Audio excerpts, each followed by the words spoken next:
Run it, baby. So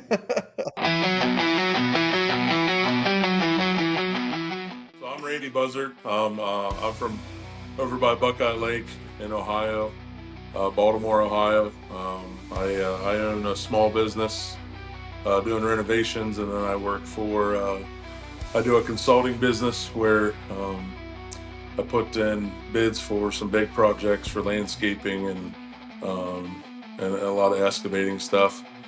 And then I guide there at Buckeye Lake for crappie.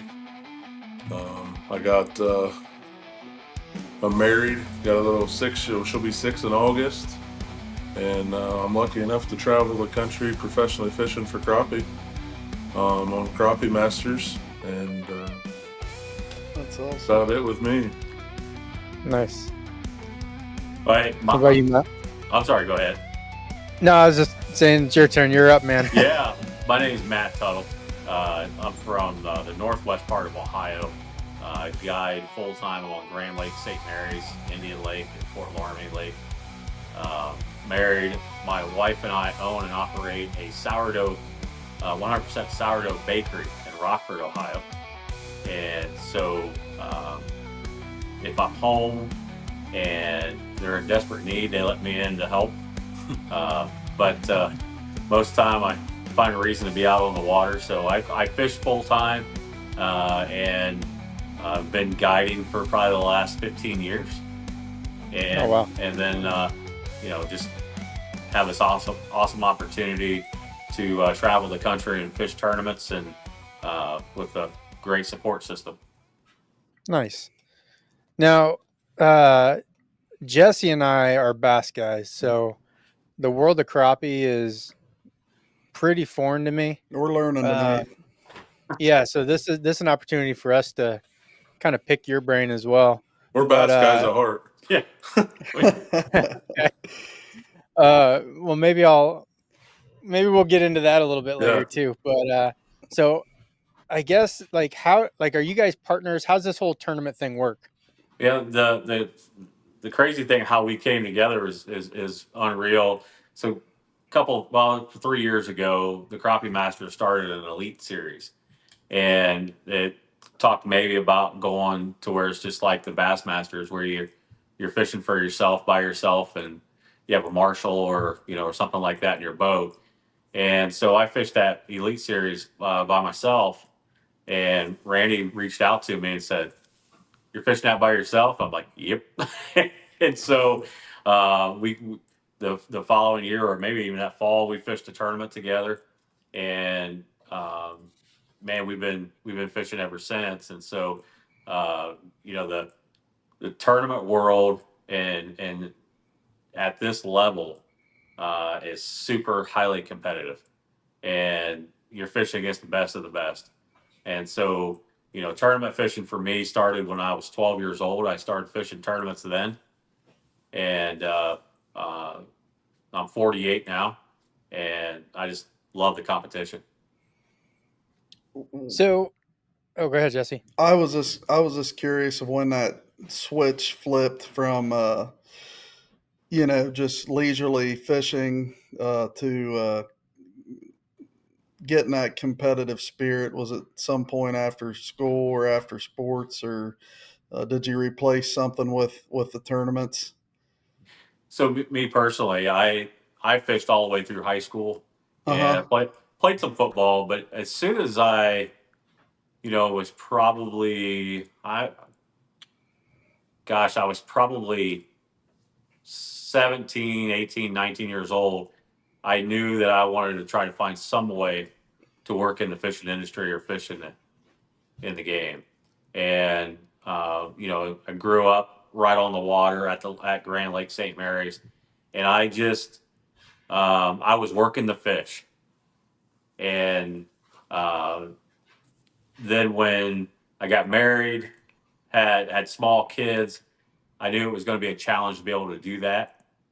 And then once my kids got into their teens and upper teens, I knew then I'm like, hey, I'm getting to the age, let's make this happen. Yeah. And so started focusing all of my efforts and sponsors and putting money in, traveling outside of Ohio going fishing.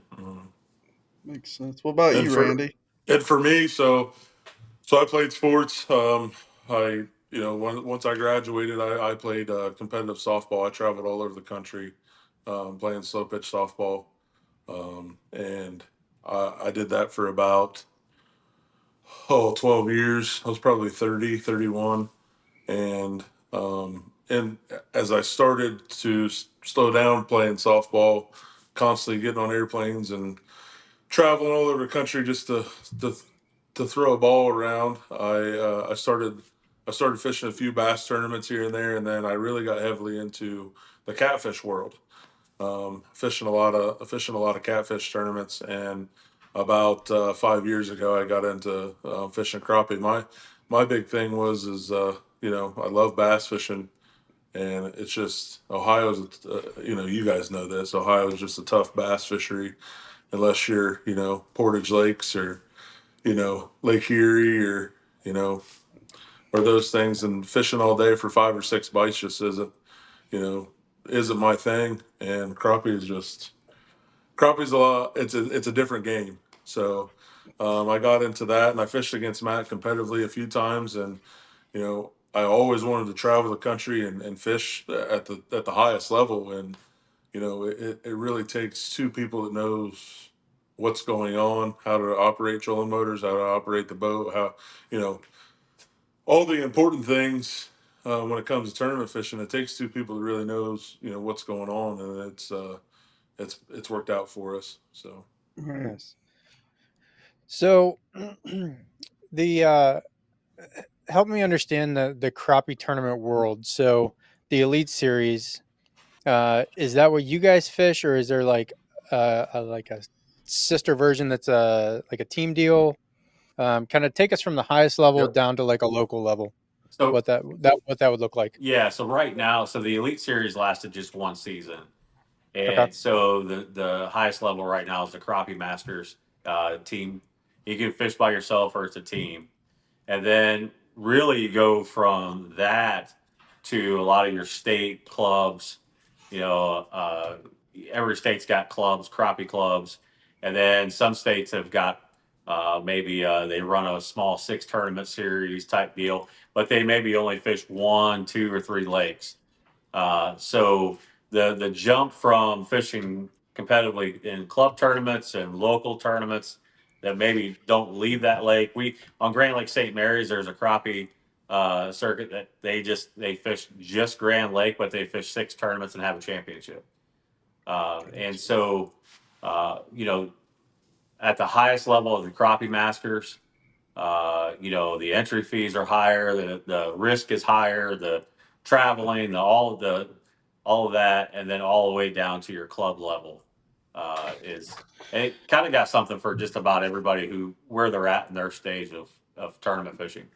Do you see that competitive side of crappie fishing growing, or are they bass, as what do you call it, probably a lot more oh commercialized, or there's more of an industry with bass, obviously. Mm-hmm. What what's it like? Is the sport of crappie tournament angling growing, or what do you feel like, at least, is going on there? For me, I think crappie masters kind of just sustains. We Uh always huh. we're consistently in that 40, 50, 60 boat tournament Yeah. for a 2 day tournament. This weekend is it's the bracket showdown, so it's a 3 day deal. But you're on Lake Fork, so I don't know what kind of turnout we'll have. I'm sure it'll be huge. But as I think a lot of these people with the expenses with traveling and everything, I think a lot of people scale back and want to stay in their own states. You get down to southern states, and you guys know this with bass as well, but you get down into Mississippi and in Louisiana and stuff like that. Those clubs are huge because they don't have to travel very far, and the Yeah. crappie are abundant, and they can catch them year round because they got deeper water. And Yeah. they, I think I think that's why the crappie. I think that's why Crappie Masters doesn't have 200 boats anymore. Like when I was a kid, I never got to see it. I never got to fish it, but I never got to see that many boats in a crappie tournament. But I think the reason it's not as huge as I think that there's a lot of these state trails like crappie fishermen in Texas.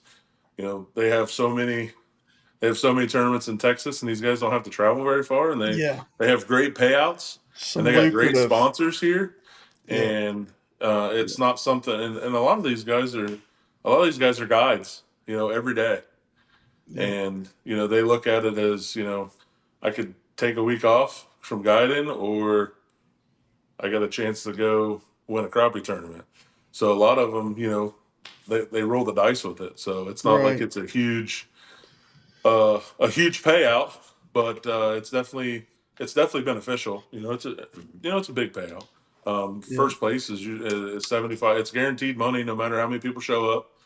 It's first place is $7,500, and I mean that's nice. nothing to sneeze about.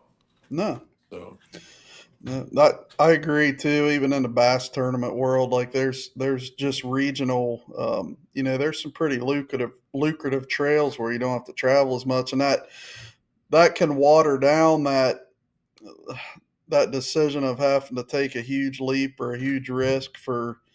I'd put myself in a category like that where sometimes you wonder if you could fish at a higher level, but maybe there's a kind of a lucrative trail that's somewhat regional and works better with the young kids and all that. And um, there's a lot of places to go fish. I guess that's my point. If you want to fish you're, competitively, yeah, you're and not wrong there.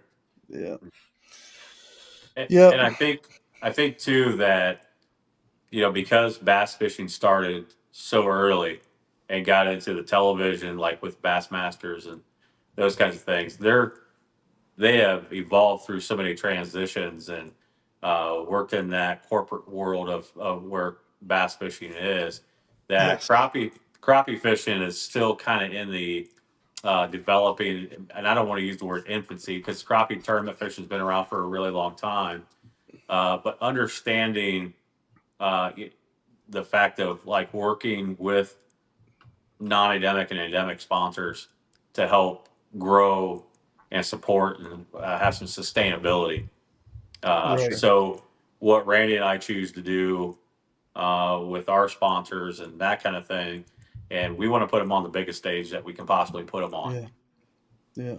Yeah, and dude, like I feel like in the crappie world, I mean, just from a guy like me, at this point I'm in some way, shape, or form getting fishing shoved in my face daily. Mhm. Just I because I chose that, but like I still like haven't even really been introduced to the crappie world, and that to me says there's tons of upside for you guys. Like Yep. there's Yep. tons of people that still haven't even seen it, so tons of room for growth and sponsors and opportunity there. So that's something to get excited about. Take us through like not to talk about crappie tournaments the whole time, but this it seems like there's a lot going on. You guys mentioned like you'd probably be better off with a team. Seems like several rods. I'm sure you're scoping and netting and this and that, but like take us through the structure of a standard crappie tournament. Limits? Is it a kill thing? Like is it just an 8 hour tournament? Take us through like a standard structure of something like that. So for us, how we kind of work it is, Matt Matt's on the trolling motor. Matt starts, and we do a lot of single pulling. We do a lot of we got a 15 foot 6 rod, and we're doing a lot of scoping, and we're doing a lot of casting to fish. Um, and I'm right behind him where I have multiple rods ready, because a lot of times when you find a big fish, there's another big fish with it, and we want to be as fishing as possible. Yeah. And it could be as something as fast as he sticks the fish, and we have it in the net, and I'm handing him another rod, and I'm taking the Okay. fish and the rod, so he doesn't have to. The main thing, you know, you if he takes his face off that screen, we missed something. And Yeah. as long as he can keep, as long as he can keep his head down and grind, that's better for, even if I'm in the seat. The Right. longer you can keep your head down and watch that screen, because you can pan over here. You know how the life scope works. You pan over and you see that other fish there, and he's got another rod and he can drop down. Yep. It makes a huge difference. Where Lake Talquin this year we were casting in Florida, and we had set up. I had a rod literally laying there on the deck. He's casting on. He catches it was a 292. Oh I wow. net it. I hand him the other rod, and he says fish. I throw the other fish on the ground and net the other one. It's a 288. And that's how fast that happens. And we have we have a 5 fish limit, and you're scanning around, and I'm gonna let Matt touch on the old days of crappie fishing, but you're scanning around and we're looking for the 5 biggest fish for the day. Yeah. We're not really, us Ohio boys at heart, we pull up to a brush pile and see that thing looking like an afro, and there's 1,000 black crappie in that thing that are all a pound and a half. We're like licking our chops, man. Like, oh, let's throw a Yeah. 30-second timeout and just have a blast right here. But that's the name of the game, is looking for those bigger fish, and only trying to hook 5 or 6 fish a day, and having a good solid limit. I mean, these guys down here just don't miss. And Right. and in the crappie world with 5 fish, the difference between and a half a pound is 38th and second sometimes. So Yeah. you're looking at a half a pound difference, or even a quarter pound difference on some of these lakes. I mean, we've come in with 11 pounds on day one, and it's like, holy cow, you're not out of it, but you're just like, it's it's crazy. It's crazy to think that you're in 38th, so you got to change your whole mentality. You're not out of it. It's just Yeah. it's the game of having that kicker that's 270 or a 280 or at Grenada Lake a 360. Um, Yeah. you know, and we laugh because we're down here in we're in the southern states, and we're back home watching the bass tournaments. And I mean, like this weekend, Jess, what did you guys have on the Muskingum River? Like what, 8 pound, like, 6 something one with a limit, and right? 5 pounds was second with a limit, and we had 4 pounds for third place with And 3 fish, but two and it, giants, 15 inchers in right. that third place bag. But it's, I mean, that's what's cool is you got something like that, and the Muskingum River is, it's hard to fish. Right. And you got 8 pounds like that. We're down here fishing. You got 5 fish. We better have 11 pounds or almost Right. 12 pounds on day one, or we're Yeah. we're we're sitting in the back seat. Yeah, you'd have to, if a guy like me went to fish a crappie tournament, you got to in your head realize you're micro scaling everything down, because Yeah. a guy can't go out and catch a 8 or 9 pound crappie like is possible in a bass tournament. So you're always Right. you're always kind of in it, like you said, Yeah. Yeah. which would be fun because you kind of would wake up excited every day in a Mhm. multi-day tournament. Um, can you call fish, or do you call fish? And Yep. is catch and release a big deal with the crappie Yep. tournaments? So we catch and Okay. release. We do a lot of fin clipping. We have I know the bass world is starting to get into this too. But we have I'm gonna let Matt talk about it because he knows the system. Like, he knows all the intricate parts of the system. But we have a chill system. Yeah. Okay. So we don't keep in the old days of tournament fishing. We might have 50 crappies in the live well in Ohio, and we keep maybe one or two extra fish. Period. That's Yeah. it. And with we got it's called a Bub's Daddy chill system that pumps cold air into our live wells, and so that's going to be critical this week.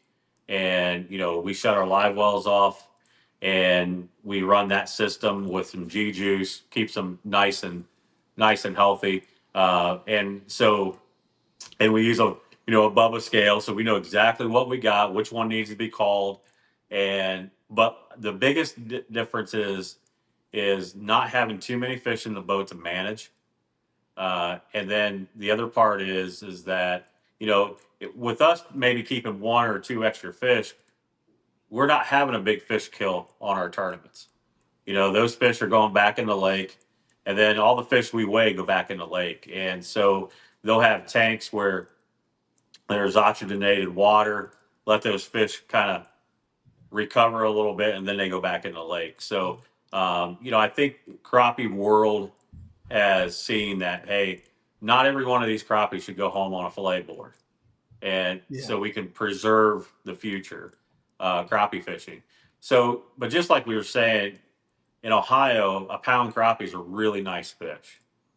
But a pound and a half crappie outside of Ohio gets you thank you for coming. And so we've had to, I started out here before Randy did for a year, but the mindset has to be we've got 8 hours to go find the five biggest fish in the lake. And so you're in a hurry trying to find fish, but you're not in a hurry to just go hooking all kinds of fish. And we had a tournament at Lake Darbone, and he said it earlier. I'm just an Ohio boy myself, and there are pound to a pound and a half fish everywhere on Darbone, and I was dropping on every one of them, and I was having a ball. I was setting a hook, and he puts his hand on my shoulder and he says, "We got enough of those." Yeah, and I'm like, "Oh, we're in a tournament, gotcha." And then the next fish was a 225. So I made up for it, but that's the. Yeah. But I'm going to tell you, just like he was talking about the Lake Talquin, and we had that 292 and that 280, not whatever, and they were just like this swimming together. And we have a system that he developed in the boat. So I hooked that fish, he nets it, and all I did is put my right hand out. And in my right hand, a rod was placed in my hand, and I was casting to that fish immediately. So he's not only netting the fish, but he's picking up the other rod and handing it to me so I can stay focused on the screen because, if you've done that type of fishing before, those fish can move pretty quick. Yeah. And Yeah. so what Randy does in managing the boat makes us 100 times more efficient. So that's kind of for me. I'm old. I say I'm old. I'm 48, but I started tournament fishing in 1991. And so what tournament fishing looked like then and what it looks like now, I had to relearn how to do this about for the last 3 or 4 years. Yeah. Yeah. So, do you guys get penalized for dead fish like we do in the bass world? Yeah. Yep. Okay. Yep. Gotcha. And they even do. I mean, it's a disqualification. If you bring up 6 fish, it's a disqualification for the day. So Artificial bait what's that? only? Artificial bait only? Sorry, Nope, you didn't can mean to fish cut you off. minnows or artificial. Okay. Um, That's cool. and a lot of the reason for that is we have plastics and hair jigs and this and that, but for us to come into these towns, you know we we have a president at these bait stores and bait shops, so and them giving money into these things and being able to go get, I mean, we'll go through a pound of minnows a day. Oh yeah. Just because you put one on and it's not live enough, I'm done with that one. I'm putting another one on. Yeah. Or I'll have one swimming beside us on a different rod, and I may change it out before I give it back to Matt. Right. But you can use anything you want That's cool. on that side of things, and they make us so we got to have a 30 quart cooler with water and aerator on these fish to bring them up, and then they check them to make sure Really? they're live. So you're not just putting them in a live well bag. You're bringing them up in a cooler. If you don't What? bring it up in the appropriate cooler and such, you're done. You don't get to weigh your fish. Was there something that happened along the lines? Are they just more fragile than bass, or is that just how it's always been? Well, the biggest thing too is it takes at the crappie master levels, it takes a little bit to weigh everybody's fish. Yeah, And true. if you're at a lake and you got a bunch of dead fish floating, that's not a good look, and Mm-mm. that's not, it's like I fished a bass tournament at Lake Erie back in the '90s, and there were more floating smallmouth. I mean, just everywhere, and people were taking pictures, and I mean, it was pretty Yeah, bad. yeah, So, just the conservation side of preserving our wonderful fisheries that we get to go fish, they've taken a real strong stance on, hey, we got to make sure that we take care of these fish. We're not just sliding in, killing a bunch of fish, and moving on. So, we want to be welcome back. yeah. So, I guess from a guiding side and a tournament side, when I think of crappie fishing, I think like I'm taking my little kids out to catch fish, right? Like I I guess I don't take it as serious as maybe people should. Um, as far as like relevance in the industry. Mhm. So like how did you guys make that transition to say, hey, I'm going to target crappie and make money at it? Because to me, like it's the same as, hey, I'm going to target bluegill and make money at it.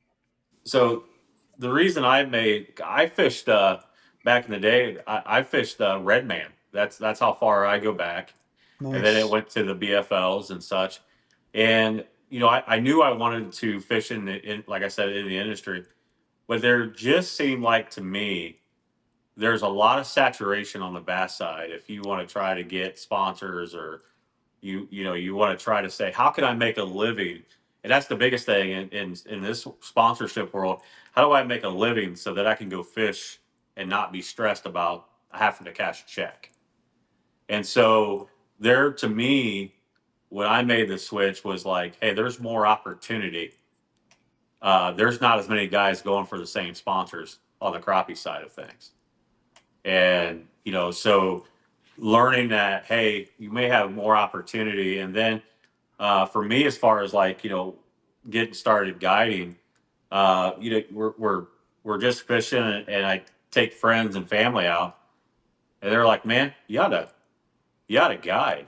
It's not to guide. You're not just all about just throw a whole bunch of fish in a live well and send you on your way. It's about the all around experience. Mm-hmm. We're laughing, we're having great conversation, we're entertaining, but at the same time, I taught a guy that I put my toothpick on the bottom side of the cork instead of the top, and he said that's worth the entire trip. And so a lot of my clients, and that's I love to teach fishing, and so that transition to saying, hey, there's more money opportunity in crappie fishing. I take a lot of father and sons, fathers and daughters. Um, as old as I mean, I've had them where the dad was 80 some and the son was 60 some, and I've had it to where I've had 5 and 7 year olds in the boat, and so uh, I consider myself the lucky one to get to experience and watch them have opportunities and make memories. And that's, as a marketing side and a business side, that's why I decided to go crappie fishing. Yeah. Yeah. He's not lying either. Every time I was at Buckeye Lake this spring, I saw one of you two. And Matt, I saw you on that one day. It was miserable, pouring down rain. I think it might have been in Maple or something, but you had a boat full of people. You guys were Yeah. still laughing and carrying on, and it So was that a was our horrible freaking day. that was our American hero hunt. So we took Okay. we Yeah. took two veterans. I think we had was it a veteran or first responder or two veterans? Either way, we had a veteran or first That's responder on awesome. the boat, and Matt comes down and and takes his boat and takes one of our guys from American Hero Hunt to film, and one of the vets out, and then Yeah. I do the same thing, and then we have Yeah. a fish fry over there at Fairfield Beach. Nice. Well, Oh, it, that it was was a a rough miserable day. day. Rough day. but, Rough but day. but it was so fun to show those guys that. So the one on the back deck was the cameraman and he worked. He's on the American Hero Hunt board. And I said to the veteran, I said, "Hey, we're going to be able to go up on this tree. We're going to set 6 inches deep, and you're going to have a 12 to 14 inch crappie come out of that." And he's like, "No way." So we get up there, and sure enough, it happens. And the camera guy was like, "Hey, can I get in on that?" And so we got him set up, and he caught one, and he had the biggest eyes. He looks at me and goes, "Can we do that again?" And I said, "Absolutely." And we were like 35, 45 minutes late back to the when we were Yeah. supposed to be. Yeah. And even in that miserable weather, but um, I I feel like as a guy that I set the temperature and the mood of the Yeah, boat. And yeah, I think that's very, very important. for sure, man. And and you got a beautiful wrapped rig, and you got a business, and everybody's watching. You're doing things right. Both of you are, for Yeah. sure. I want to I want to take us in a direction of kind of learning, maybe suck us back into Ohio, and Yeah. I want to ask you guys, because I've got a live scope on my boat, and I said it many times. I suck with it, but I do notice when I'm bass fishing now that I see a ton of crappie that I'm curious about catching, because there's Mhm. way more than I ever thought there were when Hey, you can see under the amen. water like that. But like, I want you to tell me the difference, either of you. Like, you got Grand and Buckeye and Indian.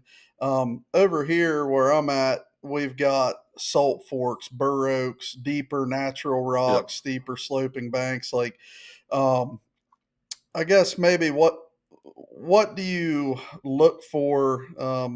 It'll probably be something I do more in the fall, maybe October. It seems like some buddies catch some nice crappie that time of year. What am I going to be looking for just as a starter pack for an idiot that's never really crappie fished? So Structure wise, tackle wise, So I love the you brought up Burr Oak. That was literally the day that I put live scope on my boat. That was the first place I went because I yeah. knew what Buckeye Lake was going to be. I knew they stack up underneath pontoons. I know they get underneath those lifts, the sea-doo lifts and stuff like that, and they just kind of get underneath there and hide out in the shade, right? So my first thing was like, man, I'm going to Burr Oak. One of my favorite things to do at Burr Oak is to find those trees that are 20 feet deep in the tops of those trees, and Hmm. you'll see that ball of Oh fish, yeah. Yeah. and you know a crappie in Ohio. If you single one out to try to play with him and put it on his nose, he's going to look at it and he's going to say, I'm good. But when you have a ball of crappie in a tree like that, especially in October or April, and you throw, your little shad, 1 inch, 1.5 inch shad bait, and you put it right over the top of that ball, it's a fight to who gets there first. Okay. And you'll see him shoot out of there like you know like fireworks, man. It's amazing what just bringing it right over the top of them and will So do. they're feeding up. They're Yep, they'll feed okay. up, and then I mean, Grandpa told me, you fish shallow and those crappie feed up. They go down and get a bait too if they have to. Yeah. But that's one of my favorite things to do at Burr Oak is there's a lot of trees, and you'll see those crappie just balled up on those trees, and you can pretty much pendulum right down to them, and you'll see them come out and So eat. the bigger that afro is that you're saying, the better your odds are of getting more bites. You're not targeting individual like larger fish or anything. Right. And Okay. and there'll be bigger fish in there, and they'll come get them. But Yeah. you'll see. I mean, a Grand Lake. You don't think of it being a deeper lake. I'll let Matt go into that on the brush piles there. But Yeah. So, I at Grand Lake, we shoot pontoons, we shoot docks, and we're pulling that jig back, and we're making that rod bend, and we let go of that jig, and it shoots up underneath a pontoon or a dock. And I'm using live scope. Back in the old days, you just had to fish everything that was in front of you, but now with live scope, I can kind of scan. Yeah, there's one, two there. I just keep moving. And the other day I found a pontoon that probably had 40, 50 fish on it, and that's in 3.5, 4 foot of water. But one of the tricks I do, because it's a shallow water fishery, I can actually watch my cork and my jig at the same time. So what I've done with my transducer is I clicked it up towards the surface, just not much, just like one click. And what that shows me is the surface clutter, and I can see that the cork moving, and I see the cork moving, I see the jig, and I can just get right over that brush pile. And if I need to, I let it sit. And that's one of the advantages of using a cork in shallow water, is being able to let that jig sit in that strike zone longer. And so shooting pontoons, and let's say I want that to fall slower. I'm using 6 pound line, throwing a 30-second out jig. Maybe I got to go to a 1/64 ounce jig, or maybe I got to put a cork on and I shoot a cork and a jig up underneath there. So that, and salt fork, I'll touch on that. And I don't know what it's called, but I fished a lot of tournaments on salt fork crappie fishing. And one of my favorite places, especially in the fall, and I'm like, before they do the drawdown, Mm-hmm. there's a bridge that you go under this bridge, and it's all just a bunch of stumps Yep. and stuff back here. And one of the first tournaments I fished there, I had almost probably 7.5, close to 8 pounds, and got beat by almost a 12-pound bag that came from in around those stumps. Gotcha. And so that was in the Gotcha. spring. The one thing about if you're using live scope and you're in shallow water, um, I don't necessarily, like, if I'm in 10 foot of water, I set it to where it's at, 10 foot or 11. I set it at like 12 to 14 feet, and it gives you a more realistic, like, how big is that fish? Mhm. And then you're able to see them on the stumps in that shallower water and such. So, you know, that's given us an advantage to learn how to use our live scope in shallow water. Yeah. Isn't it crazy to think about just 5, 6 years ago? Like, we'd just be running around tree to tree like idiots, Yep. just Yep. not knowing if there's 2 or 2,000 of them down there. And now we can see everything. It was really It's cool. nuts. So we fished. There was a crappie fishing series. They came to Grand Lake, and it used to be. There was a deal with Crappie USA, and they Bob Dean in with King Cat. He was purchasing whatever, and they were at Grand Lake when we fished. So they brought together a Pioneer series. So it was no live scope. You could pre-fish. You weren't allowed to pre-fish with any live scope or nothing. So you know, we wanted to fish both. So we just fished the Pioneer series first, and man, it was funny. You pull up to a dock, and the first thing you do is you look down at your screen, We got the screen cover on it. and the screen cover's on it. Then you look at each other like, well, that was stupid. Then you shoot underneath the dock 2 or 3 times. You don't get bit or nothing. You move on to the next one, and you shoot this pontoon. It's like we're going off of, like, you know, this pontoon's always fire. This pontoon's always fire when I scan underneath it, whatever. And then the next day we fish with live scope. You're allowed to have it the next day, and we pull up that pontoon. It's like, well, we shot underneath there for nothing. There ain't nothing there. There ain't nothing in this one or that one or this one or this one.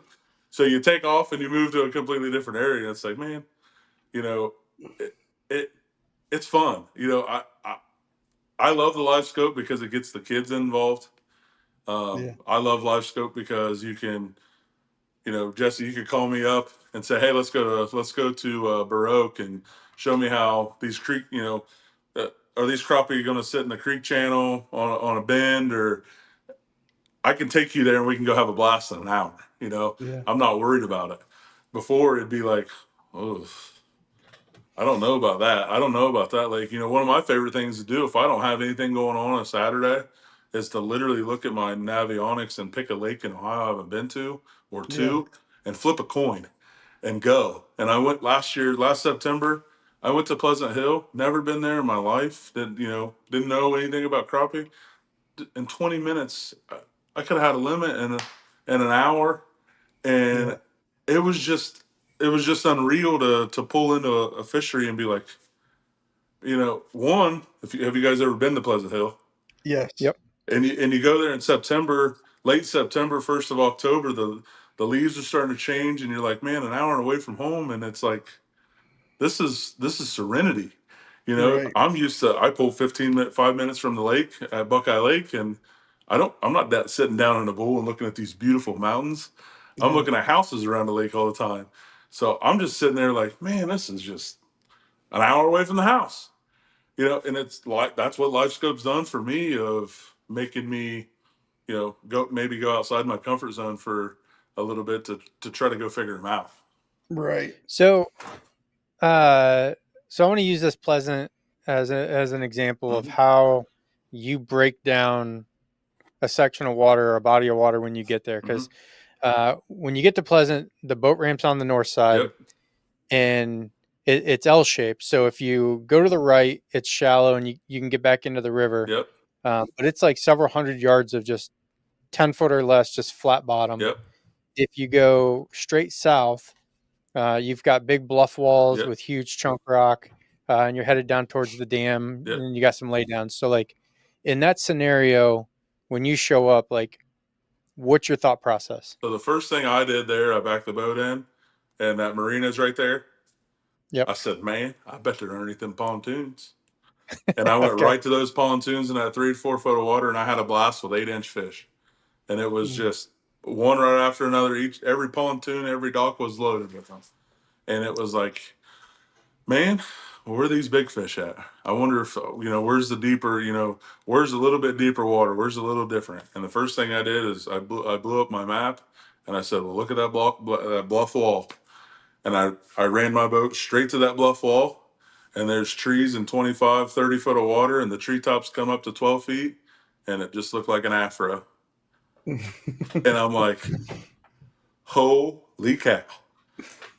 And I literally, like Matt said, you're fishing in 30 foot of water, but you bring the bottom of your screen up, just below that, where those fish are, and it kind of blows that screen up. You can see your jig better. You can see, and we cast we'll cast like a 30-second jig head with a inch and a half shad bait or a 2-inch shad bait, and then we have we'll throw like a 16th weight above it, like a slide weight. We'll peg it with bobber stops, and you can kind of get that bait to pendulum right there in front of them, and it's just a whack fest. But that was literally the first thing I did there is I was catching a bunch of small fish in 4 foot of water. I wonder if those bigger fish are still in that deeper water, that cooler water on a tree out there feeding on bait. Maybe we had a late shad spawn or whatever. Winds blowing onto that bluff wall. Dude, it was lights out. Didn't have to leave all day. I was gonna say you weren't more than a quarter mile at best from the ramp No, nope, Right. at any point. nope. And Oh, I stopped. I stopped 3 boats. They were crappie fishing, and I said, "Hey, come on over. Count to 7, and set the hook." And they, father, son, and grandson, and a little V bottom, sea nymph. And the old man's like, "Man, that new technology just makes it work, don't it?" I'm like, "Well, hey, fill your boat, buddy. Have fun with them slabs." right. He's like, "Oh, I can't take your fish." The good part about that is there's more trees. You just find another ball. Yeah. And it to me, it's a lot of fun that way. Yeah. It, Go ahead. it, you know, because I've been doing it so long. When I went to Salt Fork, that was the first time in my going outside of my home lakes in Ohio, staying in Ohio. That was my first experience with some deep water on the main lakes, and I could use my 2D sonar, and I could see the fish on the trees.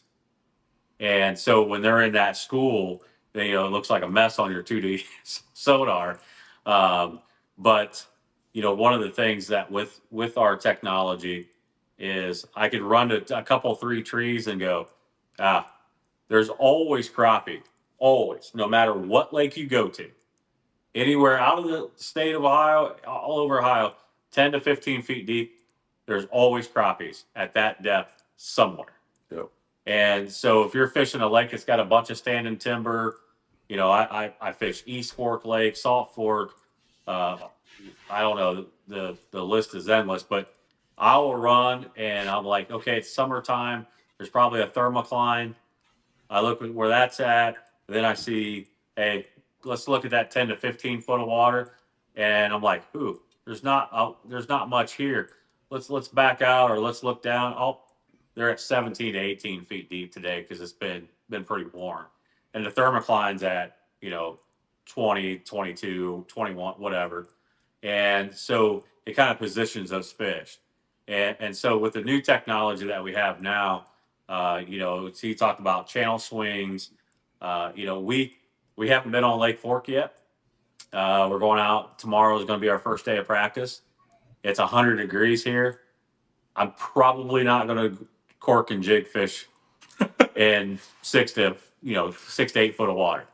And so I know that the oxygen level, the bait fish, they're going to be in the river channels, just off the river channels. They may feed up. So we've already kind of dissected the lake a little bit, kind of put it into the old days of before this technology. You would have to idle the creek channels and do the back and forth off the creek edges, and I'm even all the way back to where I use marker buoys, and so.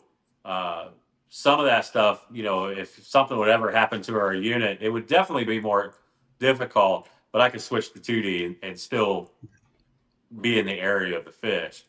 But like Randy said, having that weight just above that, you can still have a somewhat small jig for that crappie, but having that weight above allows you also to have 2 points of reference for, let's say you're a beginner with live scope.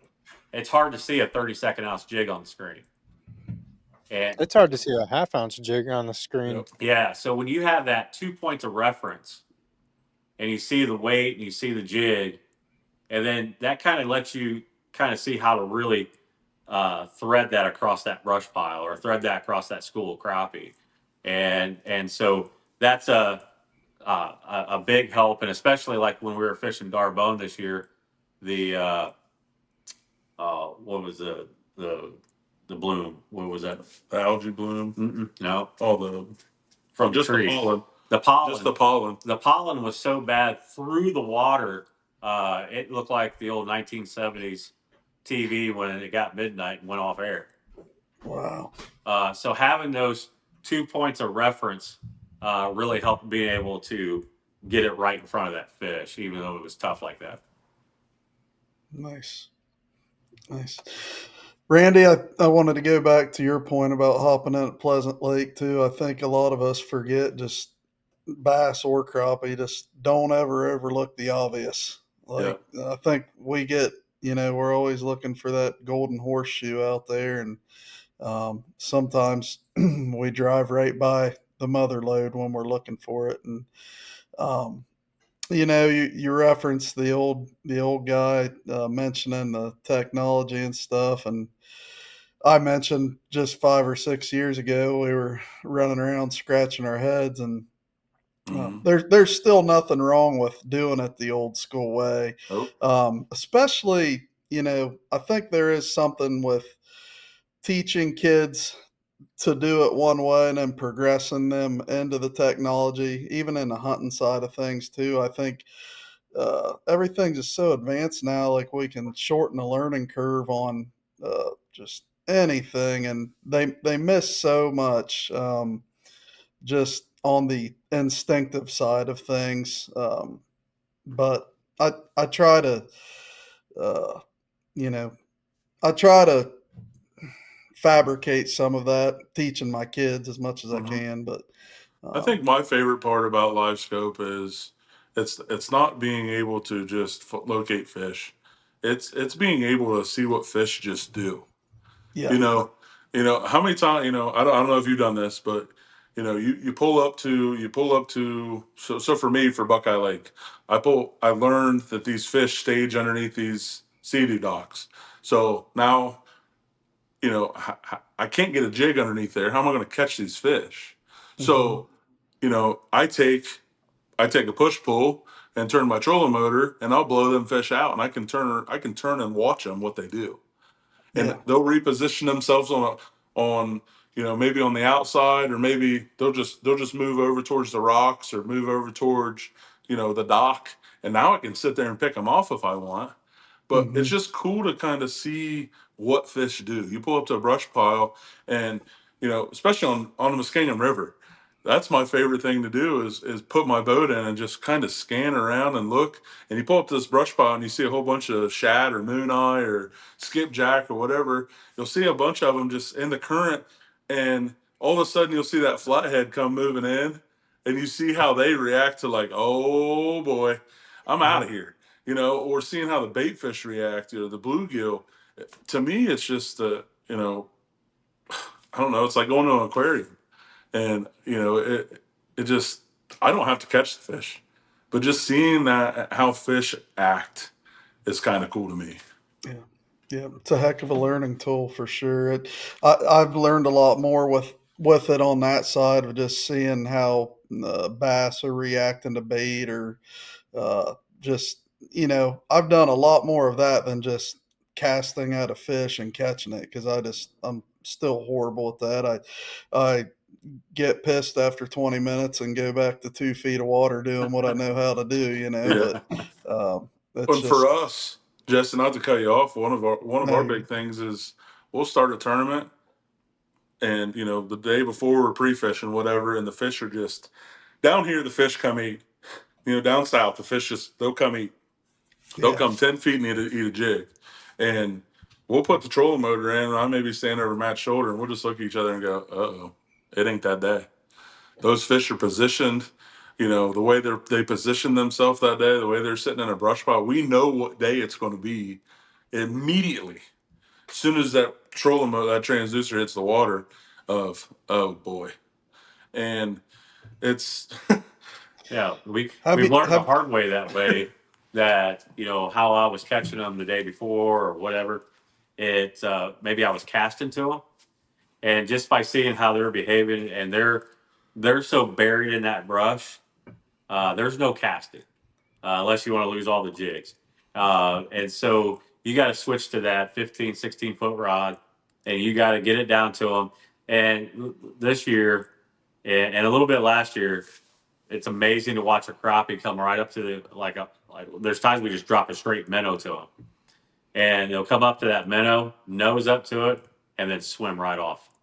And I'm like, this is what you're supposed to eat. You're talking to the screen when that's happening. Mhm. So that learning that behavior, and the same thing all the way back to my home lake. I come up to a brush pile. It's in 5 or 6 foot of water, and it just looks like they're. I can barely make them out inside that brush pile. Oh, it's one of those days. We pull up and there's 6 or 8 fish, and they're up above the brush pile, but right next to it, but they're up above. We can pick them off like apples. And yeah. and so learning that those types of behaviors helps us be more efficient. I've had a casting rod in my hand. I'm like, not today, and I lay it down on the deck and pick up a long pole. What what dictates that most? Weather, pressure? Is it random? No, it's you got cold fronts, you got rain, and then sometimes we might have 25, 30 boats in an area. And so pressure will make them real skittish, or they'll bury down. But, you know, Drop in water. if their water's moving, in the summertime, you still have fronts. You have, maybe it's the rain coming through. And we've noticed, now I'm going to tell you, if it's raining on Grand Lake, I'm going to have a spinner bait in my hand. I'm going to have a day. But Okay. with crappie fishing, it's completely different. It's going to be a little bit more of a challenge. They react to thunder. They react to light. They just react. They're more sensitive to the weather changes. I want to ask a question about baits, lures, that sort of thing. In the bass world, they talk a lot about matching the hatch and presenting something that looks like a natural forage. Um, in the crappie world, if you go into a bait shop, there's probably 1,000 different colors and combinations and sizes, and I mean, you name it. Like nothing looks natural. Uh, is that a sales thing? Is there legitimacy to a pink and purple tube on a chartreuse jig head? I mean, like, what's your guys' go to, and then what's all the other stuff? So basically, we could fish the entire year with about 5 colors, 6 colors maybe.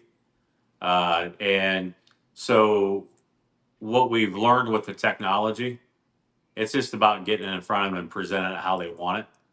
So watercolor will dictate how a fish will react, and especially in crappie fishing, if you've got the reason why you'll see multiple colors on one bait is because they react to that contrast.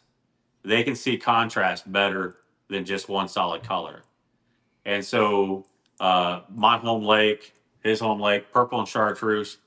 Grand Lake's obviously a lot of green, and you can see your bait about an inch down in the water. But what I've noticed is that whether it's muddy or whether it's green, if you put it in front of them and you present it how they want, they'll eat it. But I will fish something with chartreuse in it just to get bites. And then, so it's going to be here's black and chartreuse, purple and chartreuse, and we call it monkey milk, but a gray color. And a black and monkey milk, which is a gray color with black spots on it. And so the black and monkey milk is probably the closest thing to a shad color that we could really fish. But it's still a contrasting two-tone color. So if you're going into the tackle shop and you see all these different colors, I would be picking out a bait that's got 2 colors in it. And maybe even the head's a different color. So maybe there's 3 colors. And the head of the bait makes a difference as well. So, you go to Grenada Lake, one of the that's pretty popular is something with an orange head, maybe a natural color body and a chartreuse tail or something. But it's something that is in that water column is shown, and we have a lot of colors in our boat, and we have a lot of different hand tied jigs. It seems like hand tied jigs fishing out here in the National Trail. The fish will really react to it very, very quickly. So we fish a lot of hand tied jigs. The hand tied jig that we'll probably start with tomorrow is a blue body with a gray tail. Okay. Air jig. So it sounds kind of like bass. There's 4 or 5 staple colors, and then every lake has a little deal depending on the water quality or clarity there. So, long story short, we're still going to have to buy everything. Yeah, Yeah. that's right. Well, I went to Grenada Lake a couple of years ago, and 3 years ago, it was the first time I'd seen it. And I walked into the local tackle shop and I said, I acted like, which I had never been there, but I said, I don't know what direction to go. Can you show me some local baits that the locals use? And they took me to an area where the plastic was 3 3/8 inch long, and they said, put this on a 1/4 ounce jig head. Wow. And I was like, hold up. I fished Lake St. Clair. This it looked like a drop shot, bait. And then they said, well, go ahead and tip a minnow on that as well. Yeah. And that minnow is 2.5, 3 inches long. Jeez. So you got a 4 to 5 inch presentation. Yeah, that's a mouthful. You can't go anywhere else in the country and do that. And so that's what he said. I've got baits. I'm like, oh, we're going to Grenada. Okay, I'm getting out the orange heads, the heavier baits, all that kind of thing. We're going to Darbone. Hey, I know they like purple and chartreuse, or they like the gray and blue, and so definitely. But you don't have to have 80 different colors, but I'll have 100 to 200 of the colors that are real producing colors. And what I'd like to add is you know how this goes. Confidence, man. Yep. You put it. It's the same way with me with bass fishing as it is with crappie fishing. If I got confidence in that bait, I fish it. I don't know what it is. I don't know if you fish it harder. I don't know if you fish it different. I don't know whatever. But uh, when you got confidence in that bait, man, it makes it 10 times better. Yep. You ain't lying, brother. You ain't lying. One of our what I want to touch on to tell you guys, I don't know how far you guys have traveled out bass fishing and out of state and stuff. One of the things for me, and I know Matt as well, but one of the things for me is I come from Buckeye Lake, 7 miles long, this little lake, and then you pull into these lakes that we're fishing, where you can just run for an hour and not even come close to the other end at 60 mile an hour. And for us, it's been really tough to break down those lakes. At Ohio, we can look at a lake and be like, Pleasant Hill, I'm going to run over here. Yeah, you There, can see the entire lake from the boat ramp. you can Just see about. it. It's Here, a tiny here creek you're arm. like, here you're like, that's a creek arm. Yep. And Lake Eufaula, what is it, 110,000? It's 104,000 acres, and Grand Lake St. Mary's is the largest inland lake in Ohio, and that's 10,000 acres. So we go to Lake Eufaula that has 3 counties. It goes through 3 different counties, and where do you start? And nothing ever takes over experience, so when you're able to go to these lakes maybe multiple times and you just keep having experience. You're like, I was in this section the last time, I did this part. And so longevity out here, as far as, hey, we've made going to that lake before. I've been to Lake Fork once before this spring in March. It was 85 degrees in March, and I found the closest major cut to me, and I went in, and the first tree had like 40 crappie on it, and they were all pound and a half. I said, well, this is why Lake Fork is Lake Fork. And so, we're going to go check some of that stuff because that was in 25 foot of water. But we're going to keep, we're going to section off the lake and, try to break that lake down. But we are okay mentally. We are okay to come to a lake and say, we're learning. We're still trying to work on putting experience together. So if that means we finish 42nd place, that's okay. We learned something. And we'll be back. And we'll come back at another tournament, and and we come back to Lake Fork another time. We're like, hey, remember we did this? You're gathering all that information, and it takes. And I say this in front of my wife, and she laughs, but it takes a lot of sacrifice to be out here. Yeah. And of course financial backing, but it takes a lot of sacrifice to be out here. And so learning that, hey, we may not be knocking it out of the park, but we are really good at figuring out, hey, we're going to do this a little different in this section and such and so on. We're sitting 13th in points. We have a pretty, if we have a pretty good weekend this weekend, and then we got Kentucky Lake, it kind of sets it up for us. Labor Day, and then our national championships at the end of September. So we have a couple pretty decent finishes here. We can, we've had some trials and tribulations this year. We got to Lake Eufaula this year. Matt just picked me up, and as soon as we get to the Airbnb, my phone rings and my mom passed away. So we drove 14 hours home immediately. Yeah. And didn't get to fish that lake, and but it's just been it's a lot of fun. And what we've learned is I think what sets this different from bass fishing is, there's some days you got to slow fish those the bass, and you may see them on beds and come back. Here we're covering 7, 8, 9 miles of water on a trolling motor, and we just know they're in an area, and all you got to do is pull up on them, and Yeah. you're just constantly doing this on a trolling motor. So we're putting so much on our equipment with batteries, and learning that of being able to have enough battery to go all day, on 8 or 9 and sometimes 10, just scanning. So that's what's kind of the different thing that we have is sometimes we're 7 miles in a river channel, and you pull up on them and it's like, oh, they're there. There's 3. Perfect. Do you guys have a battery sponsor? Not yet. No, we have a bunch of ionic batteries. Okay. We have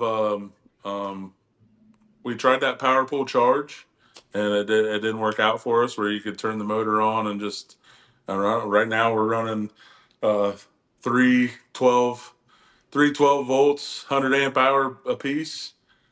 So we got 300 amp hours, and then we got that 16 volt ionic for our electronics, and we have 2 in the boat. We have 2.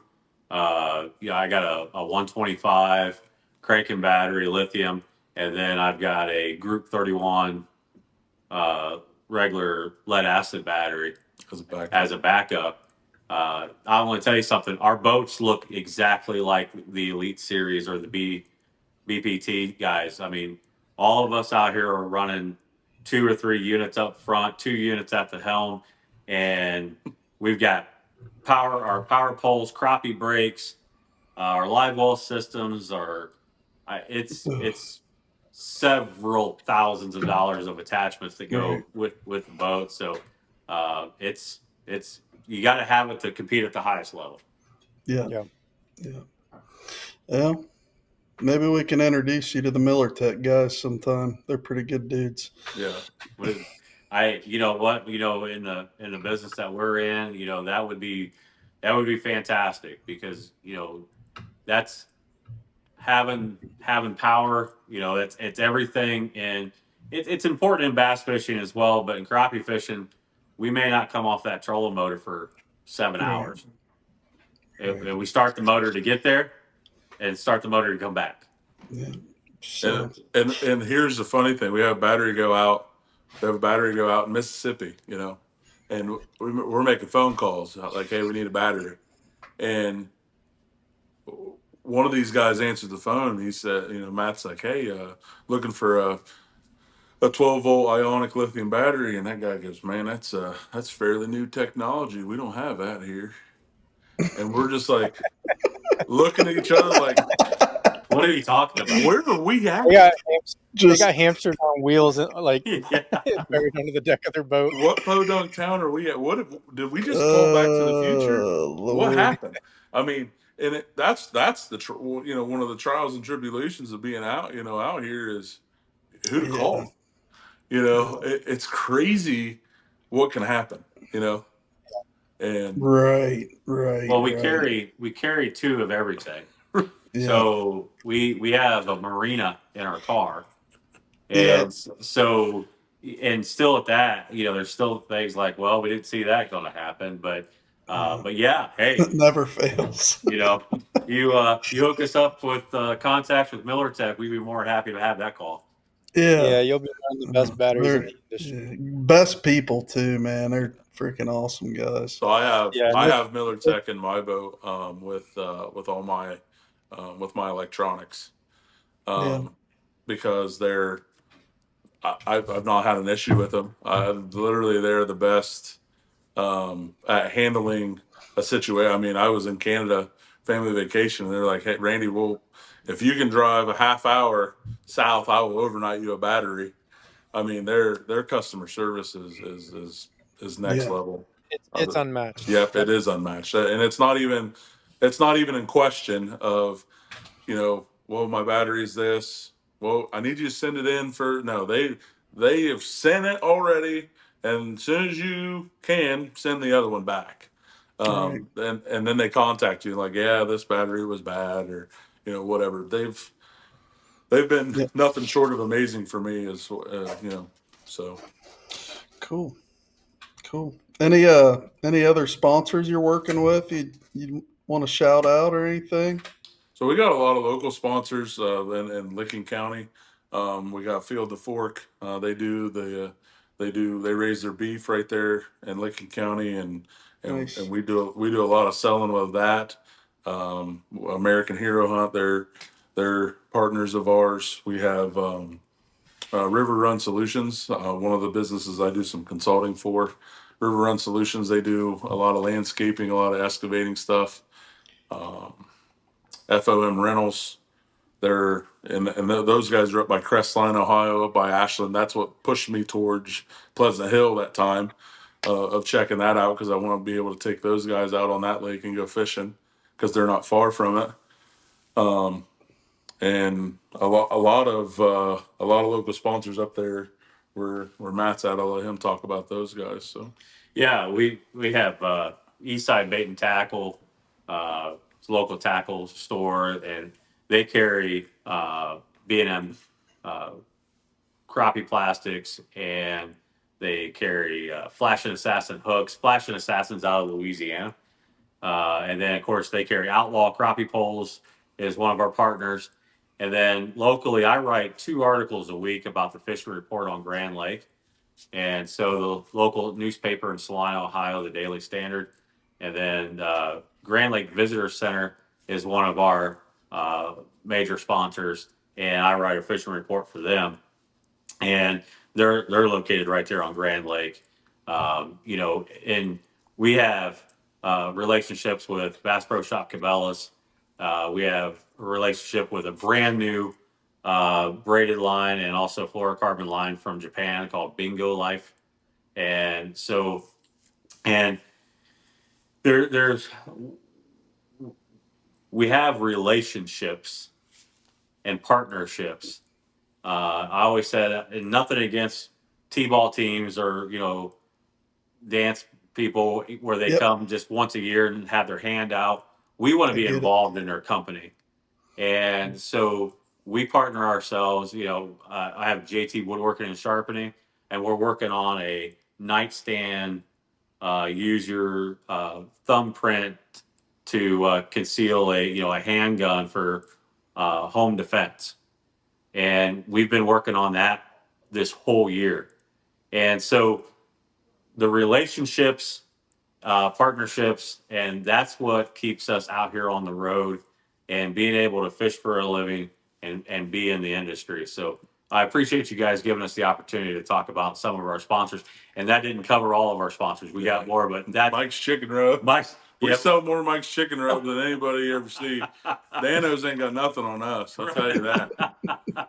Mike's Chicken Rub. Um, The family is a law enforcement family. Everybody in that family is involved in law enforcement, and they used to give this rub out in a mason jar and decorated at Christmas time. And they use it as a fish mix, put it on chicken, ribs, everything. Well, we carry it with us everywhere we travel. We stay in Airbnbs and Verbos, and we cook with Mike's Chicken Rub. So, been a staple sponsor with us for a long time. And but Nice. again, guys, thank you for that opportunity. Yeah. yeah, and if you guys can send us a list, we'll link it down below in the video. Oh yeah, That way, and any links I can find, that way people can go on and check them out as well. that'd be great. And then I guess one last thing is for someone that's either just looking to have a good time out crappie fishing, or maybe interested in getting into a local crappie tournament. What kind of advice or tips or whatever would you guys have for someone like that? Yeah, and so I work with a lot of young people, and they'll ask the question, how do I even get started? And my suggestion is start small. Start at, back when I was young, 12, 13 years old, the local tackle shop might have a Saturday morning tournament, and it might cost you $20 to get into it. And I also went to I watched bass fishing weigh-ins. I went and watched crappie fishing weigh-ins, watched how the process was done, saw how the weigh-ins were done, and then also got an idea of like, I got to start catching bigger fish. And so this day and age, I didn't have YouTube growing up. And now with YouTube, boy, you could just find whatever you're really looking for. So the cool thing that I try to do with a lot of young people around is I say, hey, message me. And they'll message and say, why do I need a 7 foot rod and a 15-foot rod? Can I get one rod? And we take the time to answer those questions. And so my advice is, be a sponge, soak in every kind of knowledge, watch all kinds of crappie videos on YouTube, watch our channel. It's Matt Tuttle Fishing on YouTube. And, we try to show you what tournament life is like out on the road. But we also do a bunch of shorts, and we have some how-to videos on there. Really soak up that information, and do not be afraid to reach out to Matt Tuttle or Randy Buzzard and say, why do you use 6 pound line and not 12 pound line? Mm-hmm. And ask those very specific questions, and we'll be happy to tell you why. One more question along these same lines. Mm-hmm. My daughter tasted crappie this year for the first time, and she's obsessed now. Amen. If I want to take my kids out, we're at the end of July. Yep. By the time this hits, it'll be August. Mm-hmm. If I want to go and target some crappie just to bring home for dinner, mm-hmm. Where would I start? So docks, trees. So yeah, you can start on if you go to Baroque or something like that, you look at trees. You go to Buckeye Lake. It takes a little bit more finesse. You got to be able to shoot some pontoons. Maybe we'll be able to get that bait up underneath that dock. So a lot of times these fish right now are going to position themselves like Buckeye Lake.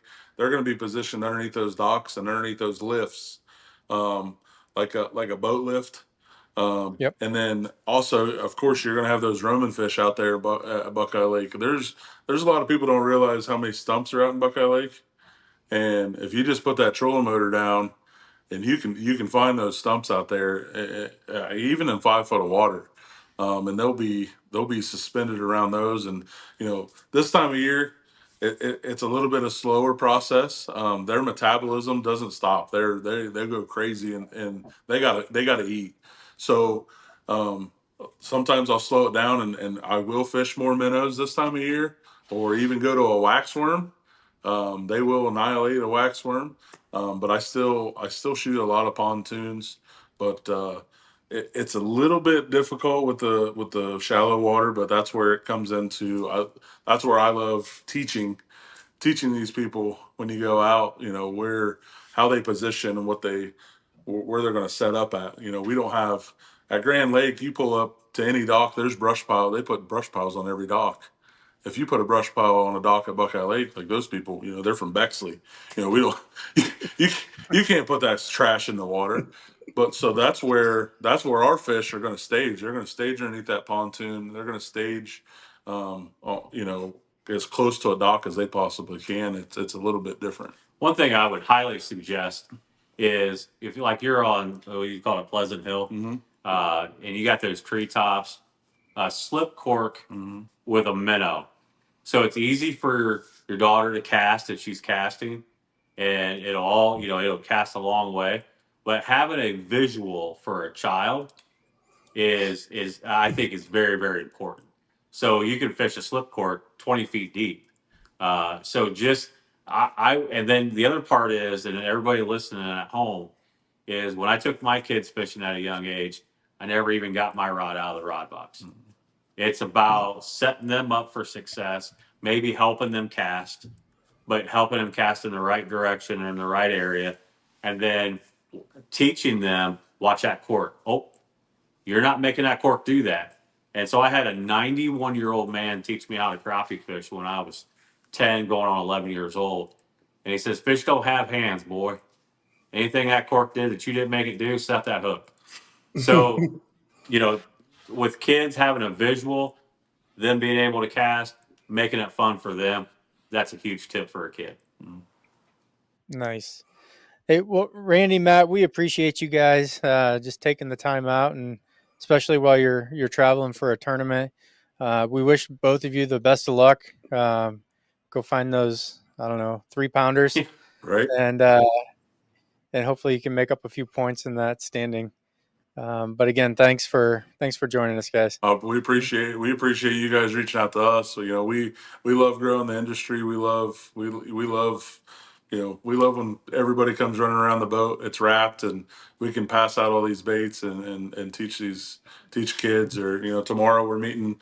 Matt met a kid in March when he was here. We're taking him out tomorrow, and we're going to do Killer. some filming. So, Awesome. Real quick, I'll say it quick. It was the Crappie Fest that's held here every year at Lake Fork. And I see this kid, he's I'm guessing 15, 16, 17 years old. And he has his crappie, because it's a one fish weigh in. And he has his crappie in a Kroger bag with water. And I'd never seen a Kroger bag that could hold water, but he had one. And I had already weighed, and we've got this pull behind cart. We had an aerated cooler. I mean, we've got the state of the art to be able to keep your fish alive. And I'm sitting there with Outlaw Crappie booth, and I see this kid holding this bag with his fish. And I says, first of all, his crappie's bigger than what I weighed it, and he's got it in a grocery sack. So I got up and I said, hey man, is that fish still alive? And it was still alive. I said, use my cooler and my setup here to get through the line, because there was 300 or 400 people weighing fish. And from that, we built a relationship. I was helping him. He had a bait casting reel that he had just gotten and never, where I'm helping him set that up and all that kind of thing, Nice. to the point that his mom is driving him tomorrow morning to a ramp, and we're going to get him out on the boat and Nice. show how it's done. So that the fishing that we get to do, that's just a bonus. Yeah. Yeah. The Nice. and I want to end it with this. If you see us in a parking lot, gas station, anywhere, come to our boat. You're gonna leave with some baits. You might even leave with a rod. So we're out here to do something that's probably it's a lot bigger than just fishing. But again, thank you guys. I appreciate you. Yeah. Thank you, man. That's what it's all about. And I'm sure little man, he probably not going to be able to sleep tonight. He's probably fired up. So. Well, and again, like, we don't say this every episode, but I mean, the name of the podcast is the Netman Podcast, and it's for that exact reason. Like, Randy, it sounds like you do a tremendous job netting all of Matt's fish for him, Yeah, and you're there to support him. that's fact. But that's what we're here for. We're here Mhm. to just support other anglers and the future generations coming up, and whatever we can do to help each other out. So Yeah. I think you guys are a tremendous example of what we're here for. So If you guys wanna learn some crappie stuff, I'll be more than happy to take you guys out whenever you want. I'm going to hit you up this fall. We got to put Let's some do meat it. in the freezer, bud. Let's do it. Yeah. And there's nothing. You know how those bluegill on Buckeye Lake? Those things are monsters too. Yeah. So Whatever. No, I'm let's not do it. prejudiced. I'm not prejudiced. they taste good too. I'll knock the sides off all of them. You know That's me. right. I That's love it. right. I'm I down here like in to the eat. hills, boy. We'll eat them. All right, guys. Well, hey, man, good luck. Be safe this week, and we'll be following up with you, see how it went. No, thanks a lot. Appreciate you guys, and have a great day. See ya. Yep.